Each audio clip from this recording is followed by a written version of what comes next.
Class 12 math CBSE এর inverse trigonometric ফাংশনের একটা অঙ্ক। Prove that 3 cos inverse x is equal to cos inverse 4x³ minus 3x। তাহলে আমরা এখানে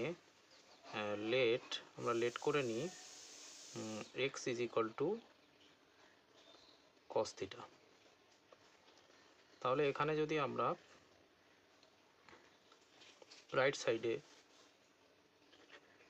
সাইডটা লিখে নিই, cos inverse 4x³ minus 3x। cos inverse এখানে x এর ভ্যালু পুট করে দিই, তাহলে 4 cos³ theta minus 3 cos theta. আচ্ছা, 4 cos³ থিটা মাইনাস 3 cos থিটার ফর্মুলা কি? cos 3 theta.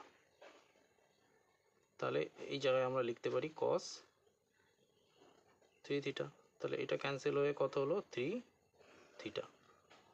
এইবার এখান থেকে আমরা কি লেট করে নিয়েছিলাম x is equal to cos theta. তাহলে এখান থেকে থিটার ভ্যালু বের করলে কি হয়? cos inverse x। তাহলে এখানে থিটার ভ্যালু পুট করে দিই, তাহলে 3 cos ইনভার্স x। এটাই লেফট সাইডে রয়েছে। তাহলে LHS ইজ ইকুয়াল টু আমার RHS প্রুভ হয়ে গেল।